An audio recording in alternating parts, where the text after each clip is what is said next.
So that brings us today, Christine Friesel, who's given several programs there before, is going to give another one, and it's called On Kirkwood in '67, and that's all I'll say about that. I'll just let her take it from here.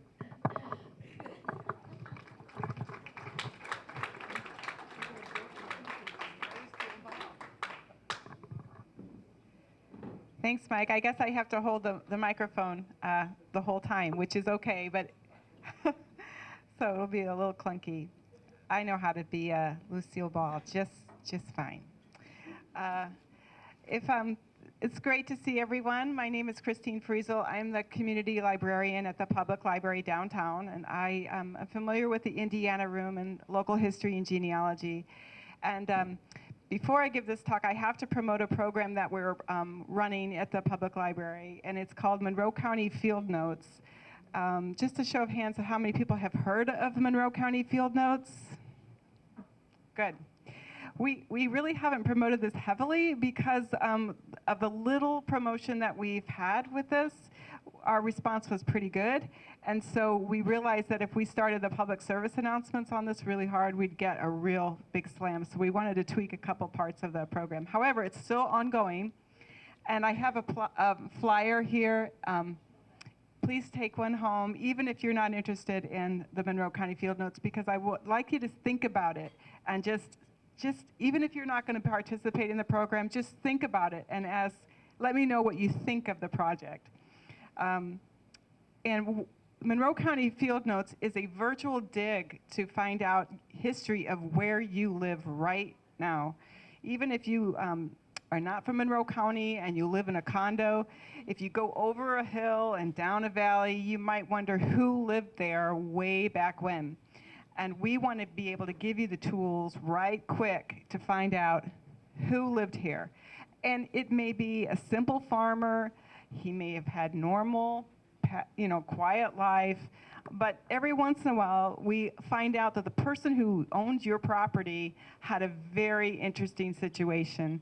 And it's just, all we are asking is, you tell us your address, we'll tell you who your 19th century character was prior to 1876. And we give you a short assignment, simple things. The only hiccup is that you have to have a library card, and you have to be able to access the internet to use our online databases like the census records and the online maps. And the other pickle is that you have to know how to read cursive handwriting. So you can see our target audience. But we are actually having a lot of fun with Monroe County Field Notes. There's a group of people that are just interested in their own property.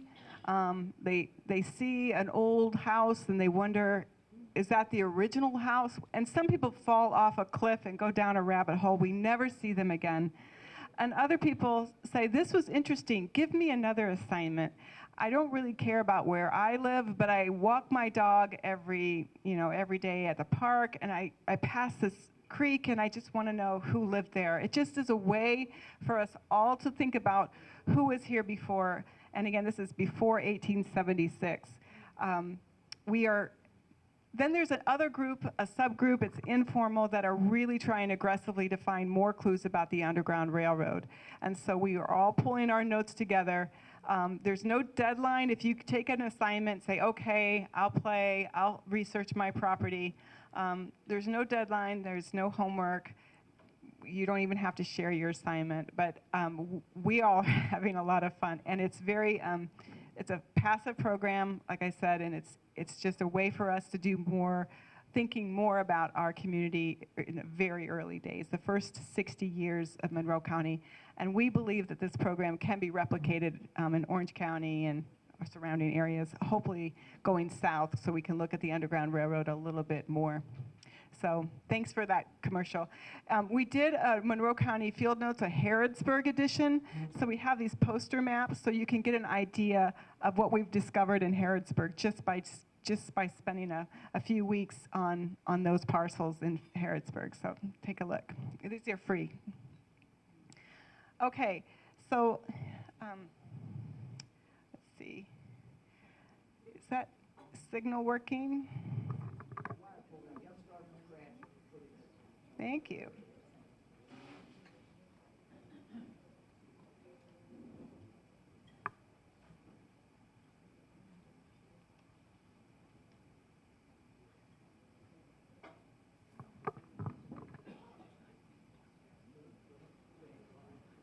let it think. Well, I can still get started. I was organizing some files in the Indiana room, and I ran across a vertical clipping file on the old public library, and I found some photos taken by an appraiser who was looking at property around the public library as the library was thinking about expanding. And so this is a residential area, and I just got more curious about who lived there. Was it a big deal when the public library moved to that corner of Lincoln and Kirkwood? Was it, but I really didn't want to focus on the politics. I just wanted to focus on the people who lived there. But then it became very apparent that I did not know enough about the time period. So I went back to the Monroe County timeline, and I just wanted to see what was going on, who was the mayor, what were they thinking, and I really wanted to remind myself, put this in context. So this is a time capsule talk. I'm just going to go in order and only going to show about 5 properties on Kirkwood, because I realized everyone wants to see all of Kirkwood in a documentary. And I'm thinking, well, there's no reason why this couldn't be a series, right? We can come back and we can look at different properties. But I thought for this, I thought I would contain it to just a few properties. How are we doing?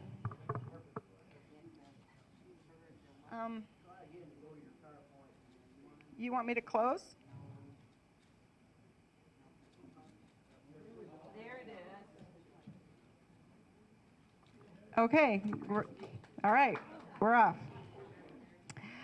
So the setup is that there's a lot going on in the early 60s. One of the first things that crossed my mind is, when did they build the College Mall? So that was on my mind, is that there's a lot of growth going on outside of the downtown area. But I also became apparent that the World War II veterans were coming back. And in the early 60s, they were really in their prime. I mean, their kids were growing up, and they were empty nesting, and they were becoming geniuses. I mean, they were just really industrious and organized and progressive politically. And so I'm going to try to set the stage for you. The population in the city was 42,000 in 1967. 97 of us were white.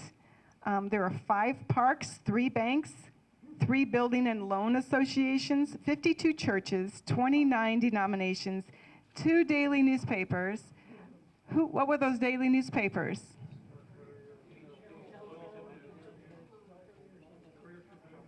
No, it was the IDS and the HT. As you listen to my presentation, just know that the next year, 1968, that's when the Courier Tribune came on. So somebody was motivated in 1967 to do something, to create a newspaper of a different slant in 1968. So just keep that in mind. The hospital had 215 beds. The fire department had 57 men. The police had 45 men and 7 motor equipment.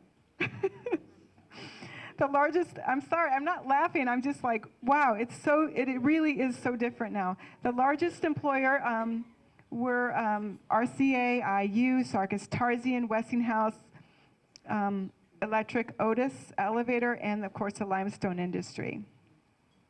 So these photos that I'm going to show you in the middle of the presentation were taken by an appraiser named Kenneth Chitwood, so I want to point him out. And he was not from here. He was hired by the public library to give a photo and an appraisal assessment if they were going to take over property as eminent domain, or if they were going to offer a good deal to some. And they were looking at which properties. Let's see.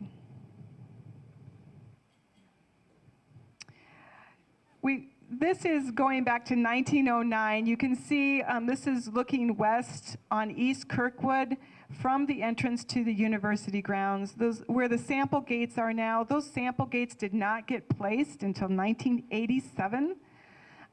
So we're in 20 years before that. But the road went all the way through campus, I believe, up until even 71. But you can see how beautiful and lovely the homes were, and how it was neighborly. This is a 1942 photo of Ellis Flowers, and if this will anchor you a little bit, this is where we're going to be spending most of our time. Where the public library is now, across the street, was Ellis Flowers. And flowers are going to be an important setting in this conversation about Monroe County, or Kirkwood. If we have a movie star for our movie today, it would be Mayor Hooker. And I would love to do just a program on Mr. Hooker, but I had to reel myself in because I just am really impressed as a busy person. Everyone says, "Oh, I'm so busy. Oh, I can't. I'm so busy." I cannot believe how busy this man was, and he did not have email. And I just don't know how they did it back then. I guess maybe he was a cigarette smoker, maybe he was a coffee drinker. I know he was a Navy man, and he World War II vet, and he had pals that had the same vision he had, and maybe the same work ethic. But I'm tired just giving a talk. And he was running the show with his people, with his team. So I will come back to him because I kept on thinking, what was he thinking as he was running the city in 1967? So he's a World War II veteran, an IU alum. He was mayor from 1964 to 1971. And it was a time when Bloomington was one of the fastest growing cities in the state. We were smoking hot, and smoking too. He was later, after he got out of office, he was a vice president and VP and president of Eastside Development Corp. And assistant VP of Rogers Group. So as you are thinking about what I'm showing you, just know that after he gets out, after he serves the city of Bloomington, he becomes attached to the developers. And so he's thinking along, his natural tendency is to think in terms of development and planning. That's kind of his interest, seems to be. This photo was taken when he was started off as a government teacher for the high school in 1955. What a great election strategy. You become a school teacher. You influence all the kids who never move away, and then you become mayor. But he was a government teacher and very popular. And this photo, I couldn't find another photo. I'm sure there's something more mature, but this is when he's in 1955. But think about what he's doing as he becomes mayor in 64. His to-do list includes watching Lake Monroe. It's not his jurisdiction, but he's watching Lake Monroe be built. He's watching a new water sewage plant, and he's working with Dr. Day, the inventor of Crest toothpaste, to try to get fluoride in the water system. He created the first city planning department, and he hired a full-time planner. So you can see where he's thinking, we need to plan this city better. He built the City Utilities Service Center on South Henderson, and across the street, the ice rink was opening up in 1967. And he helped double the size of the fire department. And this was, so in 1963, the College Mall was planned and announced construction in December. So he comes on in 64, right when the College Mall is there. So it's under construction when his first year. In 65, this next year when he's mayor, we get a new hospital. In 66, he announces that he's planning a renaissance downtown because everyone is really in love with that College Mall. Just a show of hands, how many remember the day the College Mall opened? Not many? Okay. You guys weren't born yet. Okay, sorry. Okay, the mayor plans for a better downtown square. He calls it a limestone center to get away from the idea that it's only downtown, he is promoting it as a limestone center to incorporate the county. You see where he's going? He's very forward thinking. In 1966, the summer of 66, the airport is shamed to tears. The president of the Aircraft Owners and Pilots Association states his opinion publicly that our airport is the filthiest he has ever seen. And I think for Mayor Hooker, it must have been bothersome that somebody would call his place filthy. So he is on a kick to make us look pretty. In February of 67, he announces that he is going to seek a second term.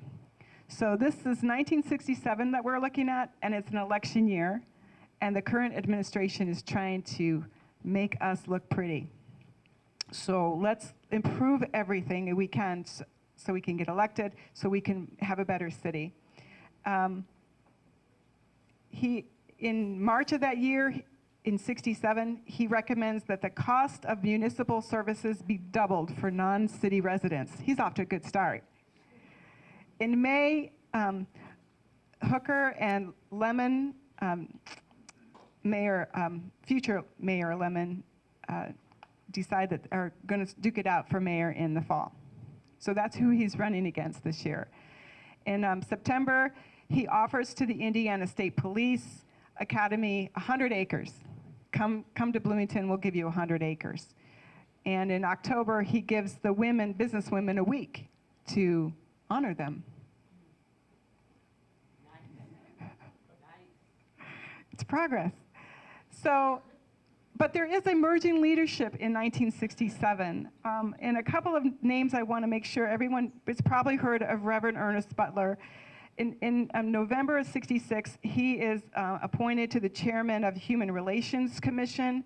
And he says that there are racial incidents at the West Side Community Center, which is Banneker, are so bad that they're going to have to close. There's a lot of ups and downs with the start of that organization. Wilbert Miller is brought in. Wilbert Miller is about 55 years old. He's a World War II vet, and he is a trainer. He's trained veterans, and trained a military in Texas, and he comes and he tries to improve the situation. But then he says, I'm out. Then Edward Williams comes in from East Chicago. He doesn't last long. I think at this time that area of development has a lot of turnover, and it's probably related to the Indiana University semester schedule. It's probably nothing internal. It's probably just the normal turnover in Monroe or in Bloomington because of the turnover in student population. But in 67, we get our first African American cop. The photo is of Charlie Brown.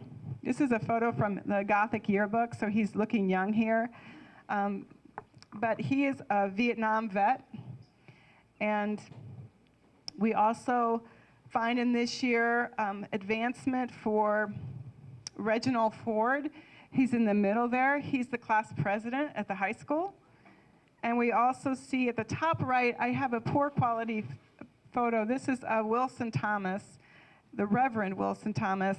He's, of course, much younger in this photo. But in 1967, he has been working for the city for at least 19 years in the water and the utilities. And in 1969, Mayor Hooker promotes him to manage the new salvage treatment plant. He sends him to Kansas, or he sends him out west to go to a conference so he can learn the control systems. He has a stroke and dies. He never becomes the manager of this great new project, and it really crushes Mayor Hooker. So we do have some emerging leadership in Monroe County, or in the city politics. But the mayor is focused on what he calls the action plan. We are your action city council. They are focused on completing the water expansion program. So they're looking at Miller Drive. I don't think Miller Drive gets sewer until 1971. There's an annexation going on, and imagine that there are appeals going on. But the Miller, Henderson Miller area is a real big concern to the mayor at this point. And there are just new demands placed on city facilities. And that's where his mind is trying to solve the water problem and improve the infrastructure for growth. In terms of education, this is the year when the high school burns, in 1967. That is April. We won't spend a lot of time on that, but that must have been a real gut punch to the community. I think some of you may remember that, but I just wanted to mention that was going on. But also, in 1967, it was the last day for the one-room schoolhouse, Chapel Hill, in the county. And I just wanted to point out that Monroe County, the most progressive county perhaps in the state, was the last one to drop a one-room schoolhouse. The State Board of Education and IU School of Education were really starting to get the shakes that this school was still open. But these are the kids on the last day of school. So they introduced graded schools in 1867. And it was introduced here in Monroe County. And Margaret McCullough was part of that, saying kids need their own grades in their own rooms. And it took 100 years for Monroe County to say, all right. So that is 1967. You have a lot of variety and diversity and interest and tolerance for speed and growth and progress, and a lot of pushback from, there's a lot going on. I won't spend, maybe we should turn the cameras off. I won't spend a lot of time on IU history. But I will talk about IU Library. They are building a new fancy building, 13 floors with no windows. Okay? It must be high tech. So, but that's underway. And so the library is really excited about all the cool features and the options, the elevators, the cool design. They're very much excited about IU libraries, and library school, of course, is just very excited about the progress there. In other areas, in terms of business, we have the Poplar's Hotel opens up as a business. I think when I pass it nowadays, I see the windows are all open because they're tearing it down. But I just want to let you know that was the theme. It's very cool, very slick.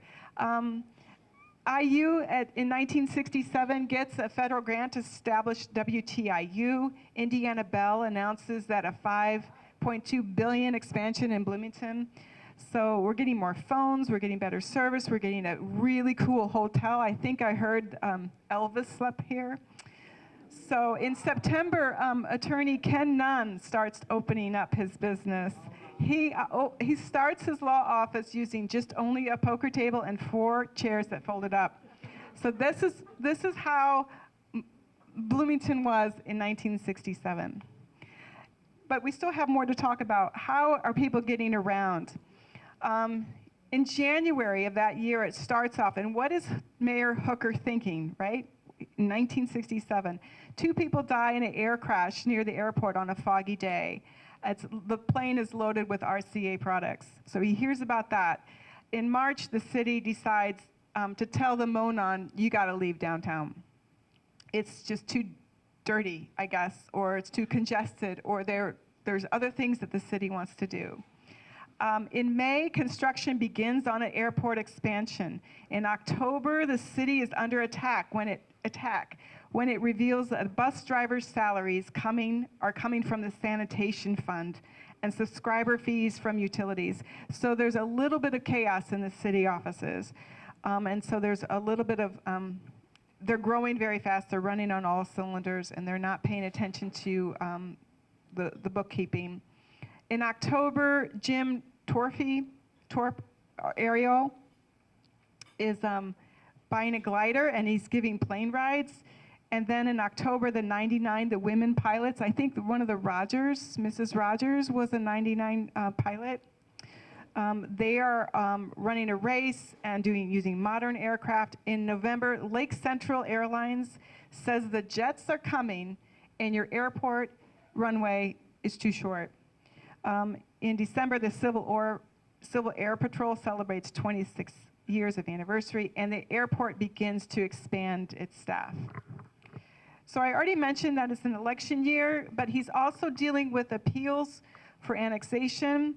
And again, he tells the city, that the county residents, that you got to pay your fair share. We're getting all the pressure and all the traffic, and the county is just coming into the city and not paying their fair share. So there's a lot of agitation with the county leadership. Let's see. And he wants to create a city-county building authority. So you see where he's going here, building. In April of that year of 1967, the building pace doubles compared to the year before. Hooker offers very interesting take on what's going on in downtown Bloomington and how accelerated they are moving. So when I get really busy, I also get very stressed, and so I started to looking at how are these people coping? Where do they go? Does anyone know who this doctor is? That's very satisfying. This is Dr. Frank Christmalis. We'll get to him later. But this photo was taken in 1971. But still thinking in 1967, concerning your health, what was it like to go to the doctor here? We do have a new urology office on East 3rd, Dr. Paul Heddle. In March, we are giving measles vaccines to 6,000 kids. In April, Dr. Byrne opens a dental practice here, and we don't get our first orthodontist until 1968, and that was Dr. Coughlin. In May, we have 6 dentists attending the state convention, and I'll just mention these names in case you remember them: Dr. Tite, Childs, Linnemeyer, Ranko, McDaniel, McFall, and then we started getting the optometrists, and one of them is named Dr. Crack, and I'm going to double check on that. I wonder if that's a typo.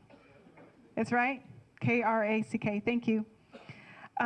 In September of that year, they're doing a drug report in the newspaper is published about the drug use of the population in Monroe County, and there's a former drug dealer who is quoted as saying, the estimated data of pot smokers as 2,500 is not accurate and too conservative. Concerning your health, in October, we get a Waffle House at 10th and College. So maybe you're starting to remember what it was like back then.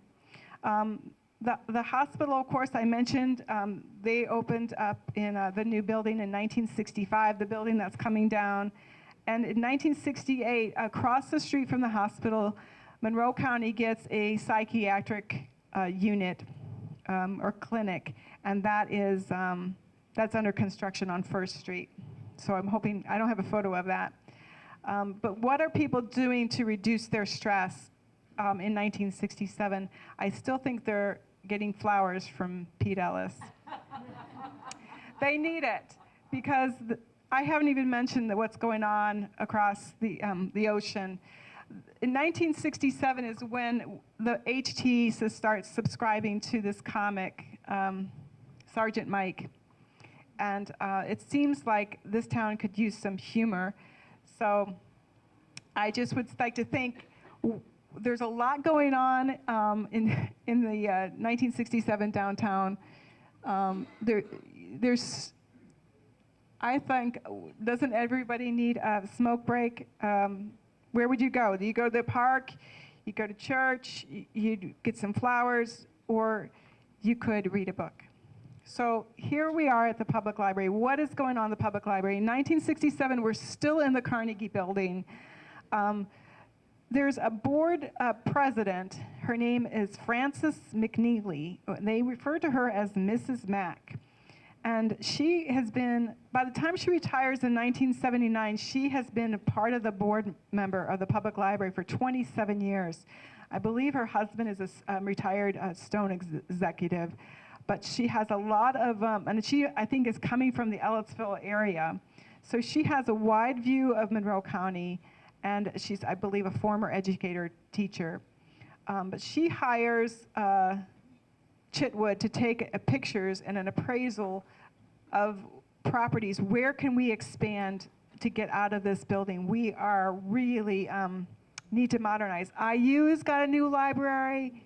Can I get a new library? Can't we get a new library? But so things that are going on in 1967, the library hires a business and technology librarian. They purchase 12 new large print books. They're announcing this. We have 12 new large print books. They buy a photocopy machine, and they start announcing that they have record albums, LP albums, and they begin a study asking the community, what do you want in a future library? So they're starting to say, we're going to get a new building. So the area that they have in mind is called Doctors Row. And this is and where the library is now, towards the sample gates. I won't go that far because didn't have enough time, and I didn't have the great photos. But it is very interesting to me, if you walk along Kirkwood, what was here, what is still, do we have any remnants of what was there from 1967? So the pressure is still on the city to park. So we still have a parking problem, and or an opportunity. Sorry, I don't know what I was thinking. We have an opportunity to find parking. In 1967, Dr. Frank Christmalis is practicing at 306 East Kirkwood, across from the street from the library, but he's already building a house on the east side, on Hillsdale, out by the College Mall. Eastland Plaza got Paul Harris, I think, coming in, and there's an Airway store on that side, and it's a nice, cool part of town. So there seems to be, but he's still working on Kirkwood, where he grew up. So we're going to start with 301 East Kirkwood. This is where the public library is now. And according to Dr. Hugh Ramsey, whose oral history is in the Indiana room, he gave a summary of who was in this building and who was across the street, and it seemed like the doctors were going back and forth across the street. We probably have some young doctors who were here as interns, and so there was probably a lot of movement, but this is a 30. According to Dr. Hugh Ramsey, Dr. Colmer was a nose and throat specialist who had his residency here and his office. So how convenient. This is how it was in 1967. If your doctor lived in his office, then you could knock on his, right? I mean, it would be convenient, right? I don't have anyone today. I'm going to go upstairs and take a nap. So that kind of intimate conversation with your doctor was sort of like in a home. It was a totally different atmosphere back then. But he was the first doctor on Kirkwood. But later it became, and these are Dr. Ramsey's words. He was the first doctor on Kirkwood, but later it became known as Doctors Row, because then came in Dr. Borland. He built his residence on that street. Then he built around the corner on North Lincoln Street, and this is 1110 Lincoln, but Dr. Borland is right here, I think, in 1114. But so they're starting to creep on the sides. And Dr. Ramsey says, I moved there in 1950 and was there until 1968. You see a pattern here? He was there until 1968, when I had to move out because they were going to tear down the place. Roy Kirk had owned this building, and it was one of the last to own it before it became, no, that's not true. Roy Kirk had owned it, this place, but across the street, and was the last one to own it before it began to be added to and changed. He built it and added to it. Then there's a drugstore, parallel to the sidewalk on Lincoln Street. And there was Dr. William Reed there, a surgeon, rented space in this office. Dr. Wilson, T.L. Talmadge Wilson moved there. He bought the building and took over part from Roy Kirk, and had made that into a drugstore and put his office in there, and the rest of the downstairs to Dr. Reed, a physician and surgeon's office. And later Dr. Reed had Dr. Naomi Dalton. This is a woman who eventually worked with Planned Parenthood. She came in to help him, sharing the office space. Then she moved away, and then came Dr. Wilson, and he offered a space to Dr. Ramsey. But one thing that Dr. Ramsey said about the library's appraisal program is that it sure messed up a lot of realtors. It stopped a lot of real estate transactions because they paid so much for it that a whole bunch of people downtown said, whoa, let me think about this a little bit. Maybe we're not asking enough. So it really caused a little bit of a pickle with how much property rates were going for in that area. Well, all that stopped them because when they found out about how much the library was paying for that, everybody's price went up, and a lot of people didn't buy from the present owners. So there's a little bit of chaos caused by that. Let's go back to this building, though. So this is what it looks like in 1967. There's a yarn shop there, and I have other views of this picture coming. But this is what it was like in its original glory, I think, in 1906. This was the Worrell House, and it eventually, he was a politician, and they used that porch quite a bit for parties and entertaining. But then it became a fraternity house or a clubhouse, and it was in Dr. Wilson's practice in the 1940s and 1950s. I don't think there's a railing where those kids are standing. That's the first thing I thought of. They don't fall in the 1900s. Okay, and then this is what it looks like in 1918.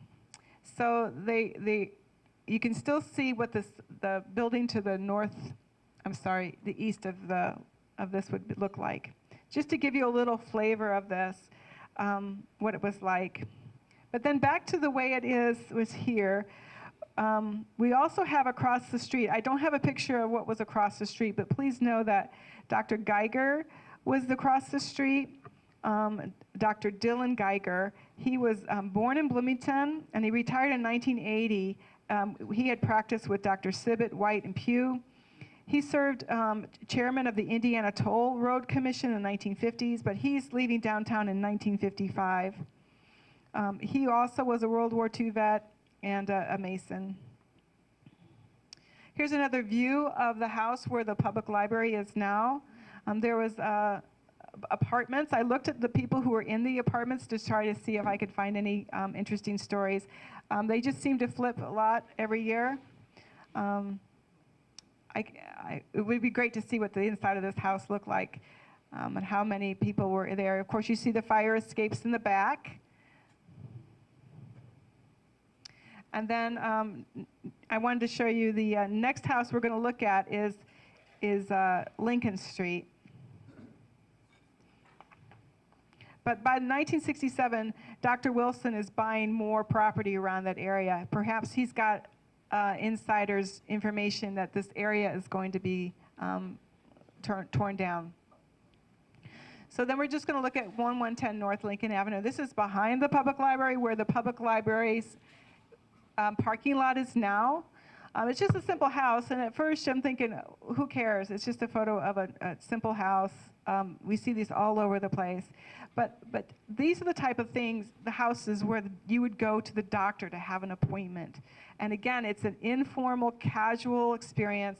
And if you are getting bad news, you are getting bad news from something that's like a living room couch. Is a very intimate, informal experience. I it just occurred to me, wow, I can't imagine going to a doctor's office in a place like this. It's just a foreign experience, but it did happen back then. Then there is the story of Dr. Wenzler. Dr. Paul Wenzler, this is where the public library is now. This is 311 East Kirkwood. And this is a small, it looks like a small, dinky doctor's office. Like, why didn't he make it bigger? Didn't he have enough vision? But there are 4 doctors in here. And if you are a poor doctor starting out, you're going to start off what you can afford and what you can manage. But I talked to his son, and they were so proud of this building. It's modern, man. Look at this wonderful, cute little.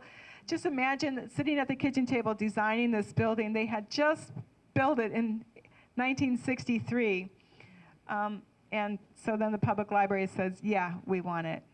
So it was a little bit of a crush for the Wenzler, Nancy and Paul Wenzler, to accept that. So then the other doctors in this practice were Milan, Wass, Schilling. And I forgot to mention that Kirkwood Pharmacy across the street and a little bit more toward the east at 316, they opened up in 1962. So when the Wenzlers are building this office, they are kind of thinking, this is great. I'm on Doctor's Row. I got my degree. I'm on Doctor's Row. I got good partners, and the pharmacy's right across the street, and I got flowers right across the street. So I've got everything. I can pick up your medicine, go to the doctor, and get you flowers. This is the back end view of the Wenzler office. So you see there's plenty of parking. There's plenty of parking. There's another, I don't know what kind of car that is.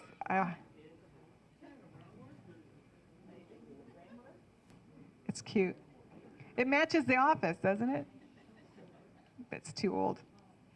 So 300 East Kirkwood is going to be a boarding house that became Ellis Flowers. Ellis Flowers opened in 1919. And I don't know if they opened up in this location, but they show up in this location in the early 20s, so I'm going to think that they started there. But by 1967, this is owned by a corporation, this complex. But earlier it was a boarding house, and you can see the old house behind the new structure. And I don't have a lot to say about Ellis Flowers, but I do know that their property on Pete Ellis Drive was doing very well, and they were producing a lot of flowers at this time. And then 306 East Kirkwood, this is where Dr. Baxter was, across the street from the public library, and he also had Dr. Kersall in 1968. Carsall, thank you. William Carsall, who did his residency at the Mayo Clinic. I don't know if he came back or not from that, but Frank Chrismalis is starting his career in this office building. This is behind the office building.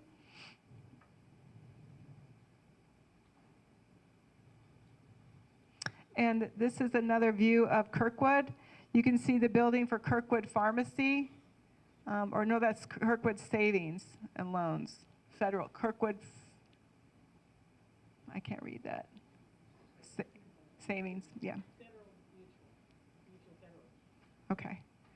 And then here's another photo of Kirkwood showing the theater. And it looks pretty, like it must be a Sunday, right? It's pretty bare there.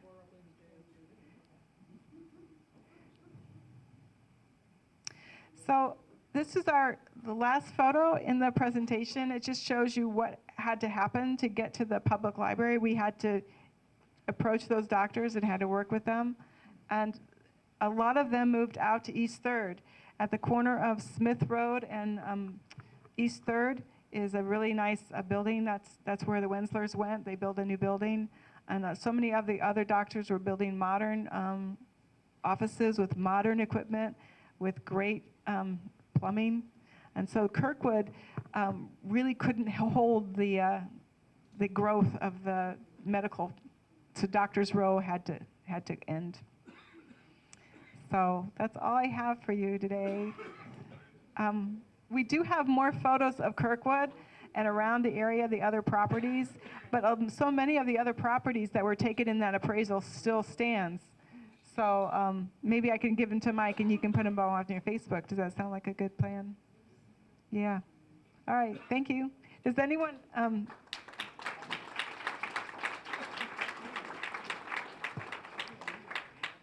go ahead. Hi there. Yeah, Dan just pointed out something, remember, it's the patio off of the Indiana room above the auditorium that's shown in that picture. The auditorium's right there on the very right. Right. And you can access the outdoor patio from the Indiana room. Yeah?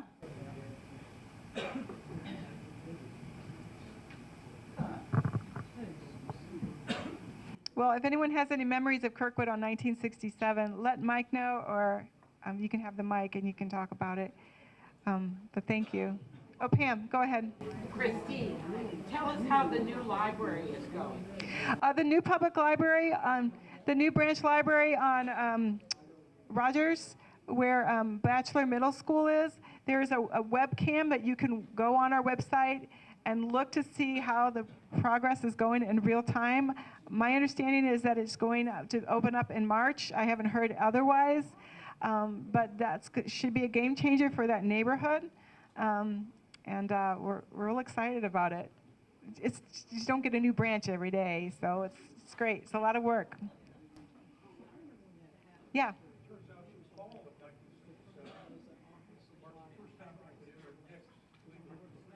In November of 1967, Mike Carter could put down his fake ID and enter Nix. Well done. And I, in my research on parking in Bloomington, I found a reference for flat parking in the 30s. I think the city was talking about how can we get flat parking. And I think that is a reference to parallel parking as a new style of keeping those streets more safe, and so people aren't backing up into the intersection. Does anyone know what flat parking is, if you can find that out? I decided not to call my presentation History of Parking.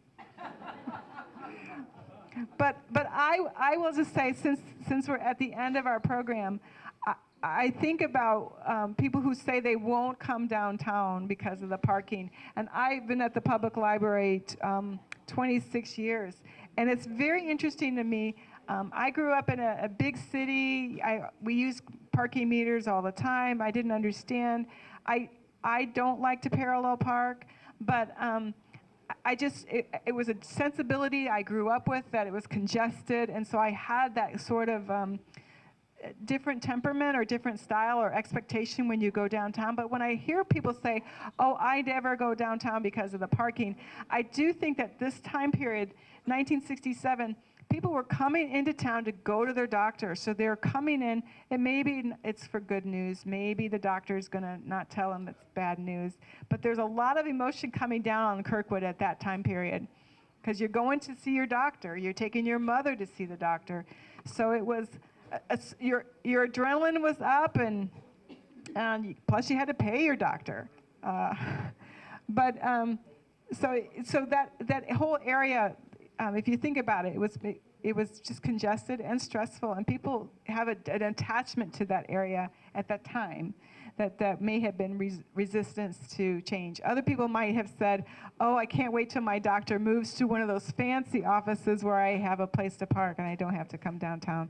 But anyway, I really enjoyed using your tax dollars to go down this rabbit hole. Thanks very much. Mike has one more thing. Your family doctor was Dr. Wilson. I'm going to give you the mic. Mike, I'm going to give you the mic, Mike. We would go there in the 50s, and he was a great guy. Made house calls like a lot of doctors did. But what I remember from him was he smoked cigarettes incessantly.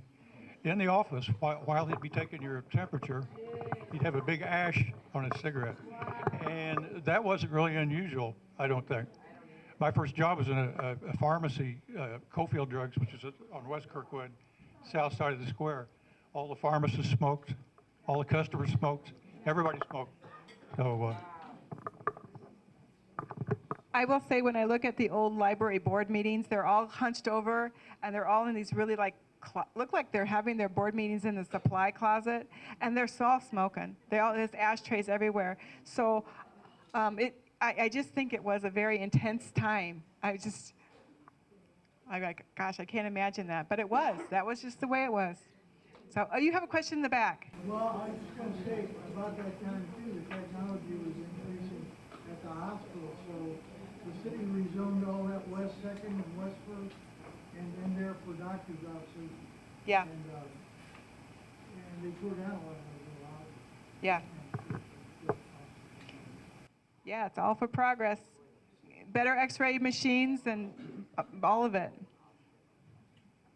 Well, I had fun.